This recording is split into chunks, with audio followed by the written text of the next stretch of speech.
అందరికీ నమస్తే. నేను మీ దొడ్డి చంద్రం కడవేండి. ఏం లేదు, ఇలా తెలంగాణ వ్యాప్తంగా ఒక ఇష్యూ మాత్రం రగులుతూ ఉంది. అదేంటంటే తెలంగాణ రైతాంగ సాయుధ పోరాట తొలి అమరుడైనటువంటి దొడ్డి కొమరయ్య గారి ఆత్మగౌరవ భవనం చుట్టూ రాజకీయం పులుముకుంది. ఎందుకు అనంటే అది గతంలో కేసీఆర్ అయినటువంటి మాజీ ముఖ్యమంత్రి కేసీఆర్ గారు కురుమలకు ఆత్మగౌరవం ఉండాలి, వాళ్ళ ఆత్మగౌరవంగా బతకాలనే ఉద్దేశంతో కోకాపేటలో 5 ఎకరాల స్థలంలో దొడ్డి కొమరయ్య ఆత్మగౌరవం పేరుతో 5 ఎకరాలు కేటాయించి భవనము కట్టించిండు. అన్ఫార్చునేట్లీ దాన్ని ప్రారంభించలేకపోయిండు.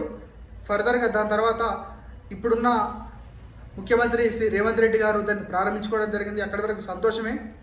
బట్ వన్ థింగ్ ఇక్కడ ఏమవుతుందంటే, ఎందుకు ఇష్యూ అవుతుంది, ఎందుకు రచ్చ అవుతుంది? బాగానే ఉంది కదా, మరి అక్కడ కేసీఆర్ కేటాయించిండు, కట్టించిండు, రేవంత్ రెడ్డి ప్రారంభించిండు కదా, ఇంకా ఇష్యూ ఎక్కడ వస్తుందని మీరు అనుకోవచ్చు. బట్ ఇక్కడ మెయిన్ ఇష్యూ వస్తుంది. ఇక్కడ ఏం జరుగుతుందంటే కొన్ని కుట్రలు జరుగుతున్నాయి.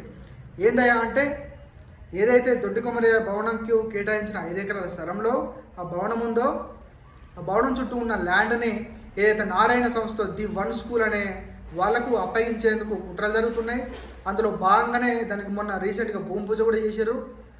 ఇక్కడ వరకు బాగానే ఉంది. సంవత్సరానికి నెలకు కొన్ని లక్షలు కూడా వాళ్ళు రెండో చొప్పున లీజ్ చొప్పున తీసుకొని ఇస్తామని చెప్పారు.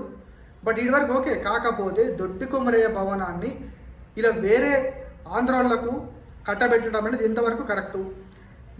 కేసీఆర్ కావచ్చు, ప్రభుత్వాలు కావచ్చు, కులాలకు, కుల సంఘాలకు ఆత్మగౌరవ భవనాలు, స్థలాలు ఎందుకు కేటాయిస్తారు? వాళ్ళ జీవితాలు, వాళ్ళ బతుకులు బాగుపరచుకోవడానికి, వాళ్ళు అభ్యున్నతి పొందడానికి, మరింత అభివృద్ధి చెందడానికి వాళ్ళు మనకు కేటాయించడం జరుగుతుంది.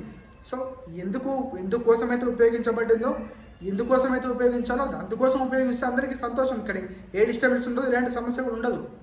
అట్లా కాకుండా ఇచ్చిరు కదా